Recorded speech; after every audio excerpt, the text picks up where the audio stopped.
오늘 은혜 받을 말씀입니다. 오늘 로마서 강의 117번째 시간입니다. 로마서 12장 17절 제목 함께 읽겠습니다. 시작. 선을 도모하라. 자, 말씀 같이 읽습니다. 시작. 아무에게도 악을 악으로 갚지 말고 모든 사람 앞에서 선한 일을 도모하라 라는 말씀입니다. 자, 오늘은 로마서 강의 117번째 시간입니다. 우리나라는 지금요 대단한 시련 중에 있습니다.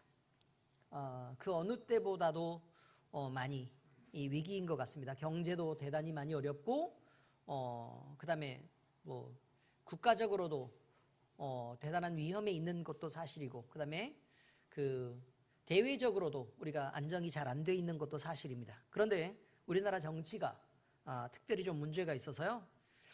우리나라 대통령인 윤석열 대통령이 2024년 12월 3일 밤 기습적으로 계엄령을 선포했고, 이 계엄령의 여파로 온 국가는 지금 난리가 나서 들썩거리고 있습니다.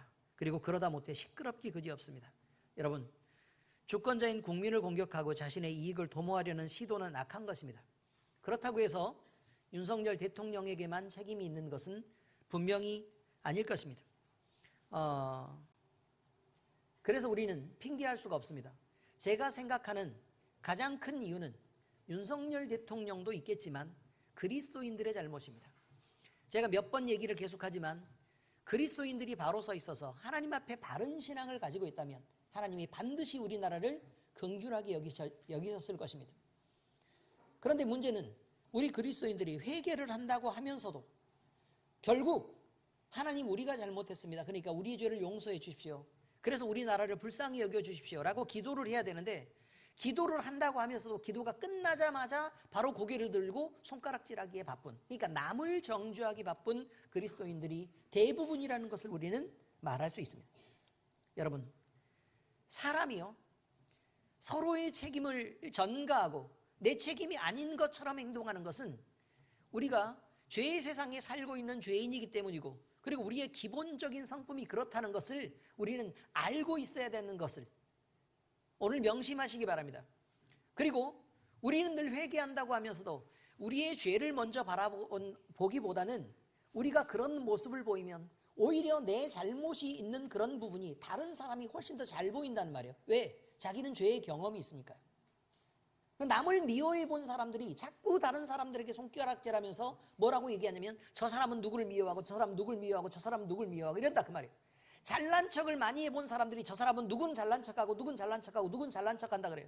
교회를 시끄럽게 해본 사람이 저 사람은 교회에서 시끄럽게 떠든다 그러죠. 이 사람은 교회에 시끄럽게 떠든다 그러고 이래요. 교회에서 교만하게 행동해 본 사람이 누구는 교만하다를 말한단 말이에요. 결국은 무슨 얘기냐면 우리가 소통을 주장하고 우리 고집을 꺾기를 바라고 또 공동의 이익을 위해서 교회의 이익, 그리고 예수 그리스도의 그 이름에 합당한 영광을 올려드리기 위해서 무엇인가를 우리는 결단하고 행동을 해야 되는데, 그런데 문제는 우리 자신이 우리 자신을 보고 바꿔내기보다는 다른 사람을 정죄하는 쪽에 훨씬 더 빠르다라는 것을 우리는 늘 생각해야 됩니다. 기도를요, 정상적인 기도를 잘 안 하는 사람들이 남들 기도 안 하게 보이는 것입니다. 말씀을 안 읽는 사람들이 꼭 말씀 안 읽다가 한 번 읽으면 나는 말씀 읽었는데 남들은 말씀도 안 읽는다 이러고 있다 그 말이에요. 그러니 정신들 차리시고, 내가 다른 사람을 볼 때 그 사람이 교만해 보이거든 내 속에 교만을 찾아야 하고, 다른 사람이 자랑하는 것처럼 보이거든 내가 자랑 삼는 것을 줄여야 하고, 다른 사람에게 시비를 거는 모습을 자꾸 보이거든 내가 혹시 그 시비의 대상이 되고 그러지 않느냐라는 걸 생각해야 하고, 남들이 말을 많이 해서 시끄럽거든 내가 너무 말을 많이 하는 사람이 아닌가를 점검을 하시길 바랍니다. 하나님은 다른 사람을 통해서 거울처럼 나를 보게 하시는 것입니다. 그러니까 정신을 분명히 차리시고 이런 많은 상황들이 우리의 잘못, 그리고 우리 자신을 먼저 회개하는 것으로부터 돌이켜질 수 있기를 예수 그리스도의 이름으로 축복합니다. 네, 여러분, 우리는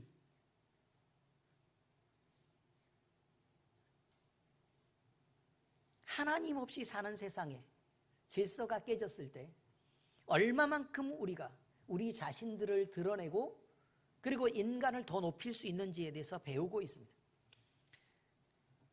이렇게 질서가 망가지는 것은 악인들이 경영하는 세상이기 때문입니다. 악인들이 경영하는 세상이란 하나님을 밀어내고 또는 하나님을 이용해서 자기가 높아지려고 하는 사람들의 세상을 말합니다. 여러분, 다양한 이데올로기가 있었습니다. 그 이데올로기의 의미는 뭔 줄 아시죠? 이 정치의 모양을 가져야만 비로소 사회가 행복할 수 있고 안정할 수 있다라고 주장하는 것입니다. 이 정치의 모양을 가져야 된다. 그러면 많이 있었던, 그 전에 역사적으로 있었던 사회주의가 됐던 자본주의가 됐던, 그리고 그 둘 다 오류가 있다고 인정해서 고치려고 해서 만들어진 수정자본주의가 됐던, 또는 그보다 그 전에 있었던 왕정이 됐든, 이 모든 것들은 하나님을 또 내세우지만 자기의 이익을 이용해서 통치했던 봉건주의 그 사회가 되었던 간에 모두 다 사람이 목적이고 사람이 중심이 되는 세상은 악인들이 경영하는 세상이라는 것입니다. 그것은 왕정이든 자본주의든 지도자의 책임을 맡은 자들이 사실은 그 제도가 중요한 것이 아니라 하나님을 인정하는 자리에 있느냐, 그리고 겸손한 태도로 선한 양심을 가지고 성실한 지혜로 통치하고 있느냐라는 것이 중요한 것입니다. 그것 외에 우리가 보수냐 개혁이냐가 중요한 것도 아니고 공산주의냐 아니냐가 중요한 것도 아니고 주체사상이냐 아니냐가 중요한 거 아닙니다. 우리는 주체사상파입니다. 누구 주체사상이요? 하나님 중심의 주체사상을 갖고 있단 말이에요. 하나님 중심의. 아시겠어요? 하나님 중심의 주체사상을 갖는 게 맞습니다. 정신을 차리라는 것입니다. 오늘 말씀은 선을 도모하라는 말씀으로 함께 은혜를 나누고자 합니다. 자, 첫 번째 제목입니다. 악으로 악을 갚으면 반드시 돌아옵니다. 악으로 악을 갚으면 반드시 돌아옵니다. 자, 함께 하겠습니다. 시작. 악으로 악을 갚으면 반드시 돌아옵니다. 우리가 사는 세상은 여러분, 의인들이 사는 세상은 아닙니다. 우리가 때로 의로운 행동을 할 수 있고, 우리가 때로 의롭게 생각할 수 있고, 의로운 것을 말할 수 있습니다. 그렇지만 우리는 의롭지 않습니다. 그러므로 우리가 늘 선을 원해도 거의 대부분의 일에서는 선한 결과를 얻을 수 없는 것입니다. 사랑하는 가족이 있습니다. 그러면 누구나 인정하는 이 사랑의 관계 속에서 가족 안에서만큼은 사랑의 모범이 돼야 됩니다. 그런데 여러분에게 묻습니다. 여러분, 가족 안에서 그렇게까지 사랑하시고 아니면 사랑의 모범을 잘 지키면서 그렇게 보여주고 계십니까? 그렇지 않다는 것입니다. 부부가 서로 이해하고 잘 되고 누구보다 더 사랑한다고 부모가 반대하는데 막 밀어내고 나는 저놈하고 살 거야 막 이렇게 얘기하고, 목사님이 너 그러면 안 된다 라고 얘기를 해도 꼭 고집을 피우고 결혼을 하고 이렇게 했던 사람들이 있습니다. 오늘 이 자리에도 있지요. 그런데 그것들이 유지되기 쉽냐 그 말이에요. 유지되기 쉬웠습니까? 본인이 아니라고 고개를 젓고 있습니다. 바로 그렇습니다. 여러분, 또 마찬가지입니다. 부모가 자식에게 헌신을 다했습니다. 희생한 것은 이루 말할 수 없습니다. 날이면 날마다 먼저 일어나서 밥해서 먹이고 차를 태워서 원하는 데 데려다주고 돈 벌어가지고 우리는 못 먹으면서 다 먹이고 입히고 해가지고 이렇게 했는데 나중에 이놈의 새끼가 얘기하는 걸 들으면 뭐라고 얘기를 해요? 응? 엄마 미워 아빠 미워 나 혼자 나가서 살래, 그만 좀 간섭해 라고 얘기하는 것이 세상입니다. 여러분, 그래서 원망과 비판을 받는 것이 대부분의 결과입니다. 그렇지 않습니까? 세상에 나가서 마음에 맞는 친구를 사귈 때, 그러면 부모도 마음에 안 들고 가정도 마음에 안 들고, 그러면 이놈을 짓고서 내가 나가서 밖에 나가서 내가 친구를 만나서 내 마음에 맞는 친구랑 살아야지 라고 해서 친구를 사귀어서 처음에는 되게 좋을 것입니다. 시간이 지나면 여러분, 이런 관계들이 유지가 됩니까? 나이가 들어가면요, 많은 친구들에게 배신을 당하고 나서 결국 그 관계들이 다 끊어지고 그나마 소중하게 여겨서 서로 양보하고 이해하고 타협하는 친구 몇 명이 존재할 뿐입니다. 이것도 있으면 다행이고 한 명도 없는 사람도 있습니다. 서로 배신감을 느끼고 관계를 망치는 경우는 이렇게 허다하게 많다는 것입니다. 이런 일을 겪다 보면 사람을 멀리하고 마음을 닫게 됩니다. 그런데요, 우리가 성경을 알면 이런 일에 대처하기도 쉽고 또 적당한 거리를 유지하면서 인간관계를 만드는 지혜도 얻을 수 있는 것입니다. 지나치게 많이 파고들면 결국은 어느 누구든지 상처를 입거나 아니면 배척하는 일을 만나게 된다는 것이죠. 성경은 우리가 세상과 악에 대해서 어떻게 반응해야 되는지를 그래서 명확하게 가르치면서 이렇게 처신해라를 말합니다. 한 예로요, 우리는 이스라엘의 초대왕 사울과요, 그 다음에 그의 장수로 있었던 다윗의 관계를 보면서 생각을 한번 해볼 수 있습니다. 하나님의 종 다윗은요, 당시 세워졌던 사울 왕을 하나님이 세우셨기 때문에 자기의 주군으로 모시고 성심을 다했습니다. 목숨을 바쳐서 전쟁에 나갔고 수많은 전쟁 속에서 승리했고 영광을 왕에게 돌렸습니다. 물론 하나님께 영광을 돌렸지만 그 영광을 자기가 차지하려고 하지 않았다는 것입니다. 그런데 사울 왕은 다윗을 시기합니다. 그리고 여러 차례 죽이려고 계속하고 그를 끝까지 추적하며 집요하게 그를 괴롭힙니다. 그럼에도 불구하고 다윗은 사울에게 악을 악으로 갚지 않았고 오히려 그를 존중하며 섬겼습니다. 그 결과 하나님은 다윗은 영화롭게 하셨지만 사울은 자신이 행한 악행으로 인해서 자기도 죽고 가족들과 주변인들까지 비극적인 결말을 맞게 하는 것을 우리는 기록을 통해서 만날 수 있습니다. 또 다른 예도 있습니다. 에스더에 등장하는 하만과 모르드게의 이야기입니다. 하만은요, 인도에서부터 에티오피아까지 127도라는 그 어마어마하게 넓은 바사 제국을 통치했던 아수에르 왕의 측근이면서 총리로 등장하는 인물입니다. 그런요, 유대인을 박해하는 음모를 꾸몄던 자로요, 유대인 왕비 에스더의 삼촌 모르드게가 성을 출입하는 자기에게 몸을 굽혀 인사하지 않았다는 이유로 미움과 원한을 품고 그를 포함한 유대인 전체를 몰살시켜버리려는 계획을 세웠던 인물입니다. 아주 악하죠. 하만은요, 자신의 계획을 실행하기 위해서 모사를 꾸미고 유대인에 대한 명령을 왕에게 제출합니다. 그런데 에스더의 용기와 지혜로 인해 그의 음모는 실패했고 하만은 결국 자신의 계략대로 유대인을 죽이려고 했던 모양대로 자기 자신이 처형당하는 꼴을 당하고 맙니다. 하만은 자기 계획이요, 그 마지막까지 자기가 죽기 직전까지도 자기가 승승장구하고 이기고 있는 줄 알았습니다. 그런데 하나님은 그걸 갑자기 상황을 바꿔서 이스라엘에게 승리를 주셨고 에스더와 모르드게를 보호하고 감쌌습니다. 그리고 하만은 공격하려고 했던 그 자신이 스스로 죽임을 당하는 결과를 만들게 된 것입니다.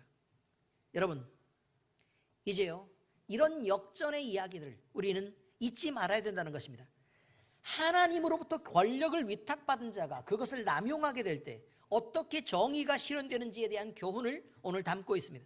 자신에게 아무런 피해도 주지 않았던 모르드게에게 악행을 저질렀고 그것을 넘어서 유다 온 민족을 말살하려고 했던 하만은 결국 자신의 계략대로 그가 행했던 악한 마음과 행동대로 자기에게 그것이 돌아와 죽임을 당하게 되는 보면서 악한 마음을 품고 살면 안 되겠구나.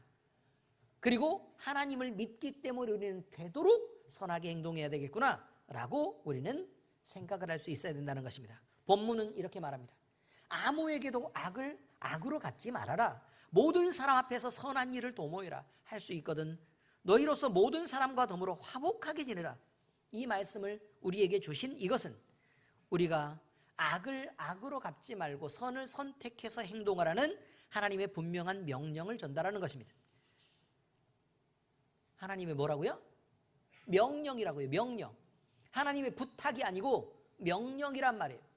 그 명령은 우리가 다르게 행동할 수도 있겠지만 명령을 인식하고 아는 이상 반드시 지켜야 됩니다. 알고 안 지키는 것과 모르고 못 지키는 것은 분명히 다른 것이기 때문에 그렇습니다.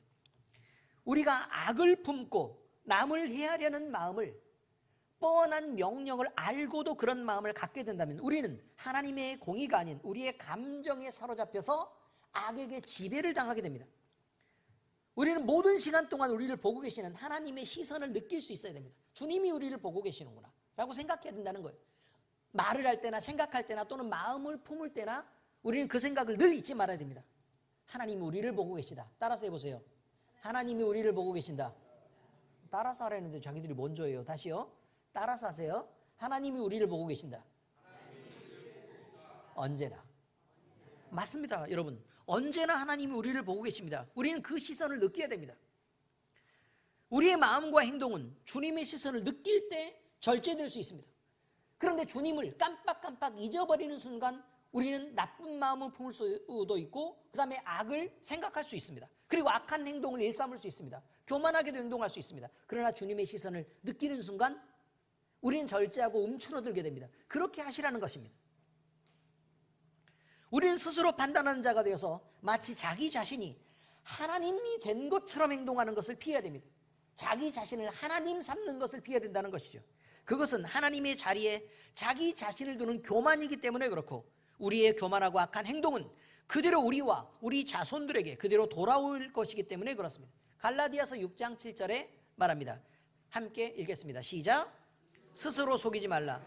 하나님은 업신여김을 받지 아니하시나니 사람이 무엇으로 심든지 그대로 거두리라. 무슨 말이냐면요, 잘 들으세요. 하나님이 계시는데 그 앞에서 마치 하나님이 없는 것처럼 교만을 떨고 악을 행하면 하나님이 무시당하는 느낌을 받는다는 거예요. 그래서 업신여김을 당한다고 하나님이 생각하신다는 거예요. 하나님이 계시는 자리에서 죄를 범하면서 마음에 아무런 가책도 안 받고 이렇게 하면 너무 무시당하는 느낌을 하나님이 받으신다는 것입니다. 여러분, 한 커플이 있습니다. 둘이 이렇게 함께 다닙니다. 그런데요, 남녀 커플이 서로 사랑하는 사이라고 막 이렇게 물고 빨고 막 이러면서 서로 손잡고 이렇게 다니다가 예쁜 여자가 이렇게 쭉 걸어오는데 남자가 이렇게 계속 이렇게 쳐다보면서 안 쳐다보는 척 막 이렇게 하면 여자친구가 가만히 둬요, 안 둬요? 가만히 안 둬요? 안 두면 어쩔 건데요? 꼬집고 물어뜯고 괴롭히고 이렇게 하겠죠. 당연해요, 안 당연해요? 그러면 당연하죠. 그럼 누구에게 잘못이 있는 것입니까? 여자가 남자한테 함부로 해서 잘못이 있는 것입니까? 아니죠. 쳐다보는 그놈이 잘못한 것이죠. 아니, 내가 없을 때는 얼마나 하겠어. 내가 옆에 있는데도 그러는데. 그렇지 않습니까? 하나님의 심정이 그렇다는 거예요. 내가 뻔히 보고 있는데도 네가 그렇게 행동할 수 있다면, 만약에 내가 없는 자리라면 너는 어떻게 하겠냐. 물론 하나님이 없는 자리는 존재하지 않겠지만 하나님 앞에서 우리가 그렇게 행동하는 것이 나를 너무 업신여기는 거구나, 나를 너무 무시하는 거구나 라고 주님이 생각하신다는 것입니다. 갈라디아서 6장 7절 다시 읽겠습니다. 시작. 스스로 속이지 말라. 하나님은 업신여김을 받지 아니하시나니 사람이 무엇으로 심든지 그대로 거두리라. 여러분, 모든 악인들은요, 자기가 행동할 때 옳다고 느끼니까 행동하는 것입니다. 실제로도 그렇습니다. 그래서 남들이 나쁘고 자기는 항상 나는 옳은데 억울하다고 생각합니다. 근데 제가요, 갈등이 있는 두 사람들의 얘기를 각자 이렇게 듣잖아요. 그럼 제가 볼 때는 둘 다 잘못했어요. 그래서 저한테 상담을 하러 오면 상담을 받은 사람들의 대부분은 울면서 이렇게 오는데, 그러면 죄송해요 목사님, 제가 잘못했어요 라고 하고 갑니다. 왜냐하면 저는 상담으로 온 사람들의 편을 잘 들지 않기 때문에 그렇습니다. 여러분, 우리가 생각하고 확신한다고 그것이 바른 길은 아닙니다. 아시겠습니까? 우리가 생각하고 확신한다 그래서 바른 길은 아닙니다. 여러 가지 이치를 다 따져봤을 때 다 내가 생각할 때는 다 옳아요. 그리고 남은 정말로 잘못했어요. 그렇다 그래도 우리가 옳은 것은 아닐 수 있다는 걸 여러분 늘 생각해야 됩니다. 잠언 14장 12절입니다. 시작. 어떤 길은 사람이 보기에는 바르나 반드시 사망의 길이니라. 이렇게 말합니다. 반드시 사망의 길이니라. 사람의 보기에는 너무 옳아요. 그런데 반드시 사망의 길이다. 이렇게 표현합니다. 성경 말씀이 틀렸겠습니까? 아니면 우리가 틀렸겠습니까? 틀렸으면 우리가 틀렸겠죠. 이 말씀은 분명한 경고입니다. 반드시 죽는다 라고 얘기하는 경고죠. 우리는 이런 억울한 마음이 들 때 자신의 잘못이 있을 수 있는지 자신을 먼저 살펴봐야 된다는 것입니다. 그리고 아무리 내가 옳다고 생각해도 나를 절대적으로 옳다고 생각하지 말라는 거예요. 그럼에도 불구하고 우리는 틀릴 수 있다 라는 생각을 늘 하라는 것입니다. 그러므로 악을 악으로 갚는 실수를 범하지 말아야 됩니다. 악한 길은 당장에는 타당하게 느껴질 수 있고, 그리고 내 마음의 시원함을 느낄 수 있고, 그놈이 죽는 걸 보고, 그놈이 다치는 걸 보고, 힘들어하는 걸 보고 내가 너무너무 기쁘고 시원하겠지만 그것은 잠시뿐이고 결국 그 결과는 나에게도 돌아와서 나의 파국을 만드는 일입니다. 악을 악으로 갚지 마시기 바랍니다. 두 번째입니다. 함께 읽겠습니다. 시작. 선한 것을 생각하고 계획하고 실천해야 됩니다. 선을 생각하라는 거예요. 오늘 우리는 선을 도모하라는 주제로 선한 것을 생각하고 또 선한 것을 계획하고 선한 것을 실천해야 된다를 나누고 있습니다. 성경은 우리에게 선한 행동과 또 선한 것을 마음에 품는 것의 중요한 것을 강조하고 있습니다. 사울 왕이요, 지속적으로 다윗을 괴롭혔잖아요. 그런데 악을 행했어요. 그런데 그 악을 악으로 되갚지 않고 선하게 행동했던 다윗에게 하나님은 의인이라고 말씀하셨고, 하나님이 너를 인정한다고 말씀하셨고, 그래서 하나님의 보호를 받고 또 축복을 받게 되는 것을 우리는 보게 됩니다. 또한 모르드게가 하만의 악한 계획이 뻔히 있다는 걸 알았지만 유대인을 모아서 암살 집단을 꾸민 것도 아니고 그의 가는 길을 때려맞고 또는 그의 집에서 그를 죽이려고 하지 않았다는 거예요. 세상이 복수를 하려는 대로 또 세상이 되갚으려는 대로 하만은 그런 방식을 취했지만 모르드게는 그 방식을 취하지 않았다고 지금 얘기하고 있습니다. 그럼 모르드게는 뭐를 했어요?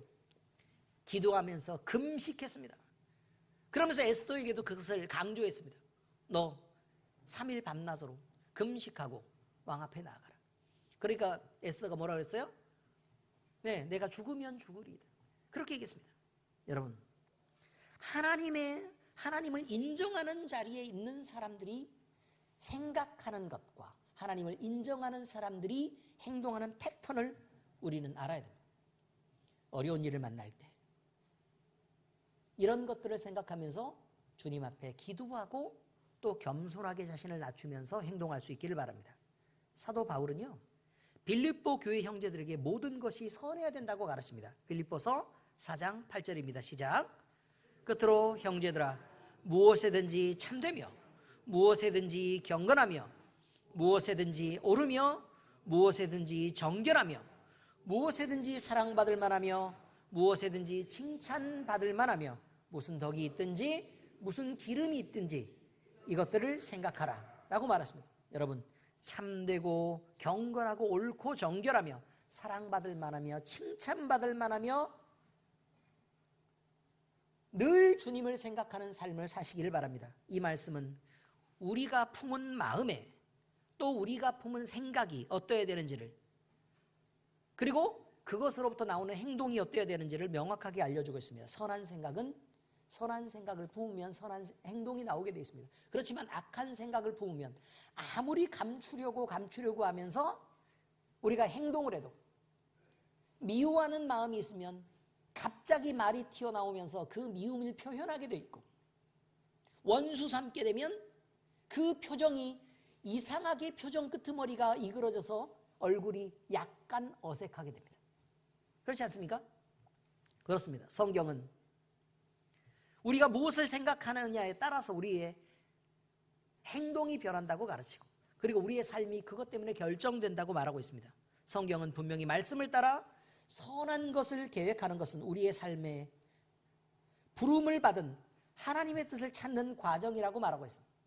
하나님이 우리를 부르셨기 때문에 우리가 그 어떤 일을 당해도 하나님이 우리의 인생 가운데 베푸신 일 중에 하나구나.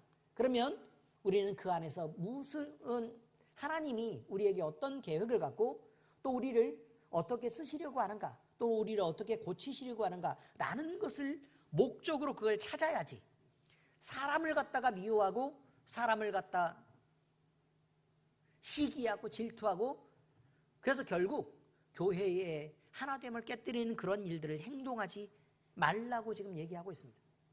혹시나 여러분 눈에 거슬리는 사람이 있으면 어떻게 생각하라고요? 하나님이 왜 이 사람을 내 앞에 두셔서 이런 것들을 보게 하시고 나에게 이런 생각을 하게 하시는가를 생각해야지 얘는 왜 이딴 식으로 행동해? 라고 하지 말라는 거예요. 우리가 기도하면서 선한 계획을 세우고 행동할 때 하나님의 인도하심을 받게 됩니다. 잠언 16장 3절입니다. 시작.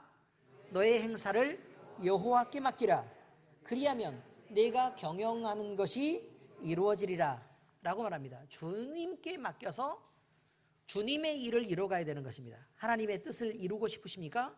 그러면 목숨을 내가 내어놓는 특별한 헌신이 필요하지 않습니다. 주님의 뜻을 이뤄가는 것은 대부분의 상황에서 주님을 그저 생각하고 주님이 보고 계시는구나, 주님이 내 안에 계시는구나 라는 것을 인식해서 양심적으로 행동하는 것만으로도 하나님의 뜻이 이루어가는 것입니다. 기도할 때는 목숨을 바쳐서 헌신하겠다고 얘기하고 마음도 못 참고 미움도 못 지우고 선한 행동 하나도 할 수 없으면서 맨날 그렇게 이기적으로 고집스럽게 교만하게 행동하면서 나는 주님 목숨을 바쳐서 주님 앞에 순교를 하겠습니다. 이런 건 필요가 없다고 지금 얘기하는 거예요. 그러므로 여러분, 우리는 말씀을 따라 하나님을 생각하고 행동하는 연습을 해야 됩니다. 반드시 그래야 됩니다. 이렇게 경건의 훈련을 하는 것은 몇 번이 아니라 점점 이것이 쌓여가면 좋은 습관을 만들게 되고 그 습관이 있는 사람이 하나님의 나라가 되어가는 것입니다. 자기 자신을 하나님 나라로 만들어가는 것입니다. 나를 위해서 뭘 이기려고 하지 말고 내가 하나님 나라 되어가는 것을 늘 꿈꾸시기 바랍니다. 야고보서 1장 22절입니다. 시작. 너희는 말씀을 행하는 자가 되고 듣기만 하여 자신을 속이는 자가 되지 말아라 라고 말합니다. 우리는 이 강조를 잊지 말아야 됩니다. 듣기만 하고 행하지 않는다면 우리의 믿음은 절대로 실천되지 않습니다. 또 우리도 변하지 않습니다. 선한 것을 계획하고 그 계획을 실천하는 것이 진정한 신앙의 표현입니다. 우리가 마음먹은 것으로 신앙을 말하지 않습니다. 우리의 행동으로 나와야 그것이 완성되는 신앙입니다. 우리는 하루의 작은 일부터 시작해 선한 행동으로 이어지는 습관을 만드는 삶을 살아야 된다는 것이죠. 자, 이제 말씀을 적용하겠습니다. 주님의 아름다운 마음을 품어 행복해지시기를 축복합니다. 제가 우리 교회를 보면서요 발견한 것이 하나가 있습니다. 우리는 기도 사역을 하잖아요, 그죠? 그런데 기도가 끝나고 나면 기도를 받고 나면요 모두 다 얼굴이 밝고 예뻐진다는 것입니다. 한참 우울하고 어두웠던 얼굴들도 기도를 받고 나면 그렇게 시원하고 예뻐집니다. 성령이 충만하고 아름다운 마음을 품으면 이처럼 모두 다 행복해지는 것입니다. 사랑하는 성도 여러분, 오늘 저는 우리 엘림교회 성도들이 모두 아름다운 마음을 품어서 그 마음이 얼굴의 빛으로 드러나는 행복을 갖기를 바랍니다. 아름다운 마음은 진정한 행복의 근원입니다. 주님이 말씀하신 것처럼 마음이 청결한 자는 복이 있고 그들이 하나님을 만나고 경험할 수 있는 것입니다. 마태복음 5장 8절입니다. 시작. 마음이 청결한 자는 복이 있나니 그들이 하나님을 볼 것이며 라고 말하죠. 주님 앞에서 순수하고 아름다운 마음을 가지고 살면 우리는 하나님과의 깊은 관계를 경험할 수 있습니다. 오늘 말씀이 그렇지 않습니까? 마음이 청결한 자는 복이 있나니 그들이 하나님을 본다라고 말합니다. 이것이 행복입니다. 다른 것이 행복이 아닙니다. 우리가 세상에 있는 즐거움들을 보고 세상에 있는 만족을 보는 것보다 하나님을 보고 하나님을 발견하는 것이 너무나 행복하고 즐거운 일일 것입니다. 그러므로 우리 마음의 욕심과 미움을 내어버리고 주 안에서 우리의 행복한 마음을 지켜내시길 바랍니다. 잠언 4장 23절에 말합니다. 시작. 모든 지킬 만한 것 중에 더욱 네 마음을 지키라. 생명이 근원이 이에 선함이니라 라고 얘기합니다. 우리가 예수님을 품을 때만 나타나는 긍정적이고 아름다운 마음을 갖게 될 때 우리의 삶은 더욱 풍요롭고 행복하게 됩니다. 여러분, 지금 행복하고 즐거우십니까? 아니면 견디기 어렵고 힘든 순간을 만나셨습니까? 그 어떤 순간에도 행복이 됐든 즐거움이 됐든 어렵고 힘든 순간이어서 괴로움이 됐든 그 어떤 순간도 우리는 주님을 마음 가득 담는 것을 놓쳐서는 안 됩니다. 결국 다 비우고 주님을 담으면 우리는 평안하고 행복해집니다. 빌립보서 4장 4절 말씀입니다. 시작. 주 안에서 항상 기뻐하라. 내가 다시 말하노니 기뻐하라. 이 말씀은요, 우리에게 명령으로 주시는 기뻐하라는 말씀이 아닙니다. 사실은 기뻐하라 기뻐하라고 말하죠. 그런데 기뻐하라 기뻐하라가 기뻐하라는 말이 아니라고요.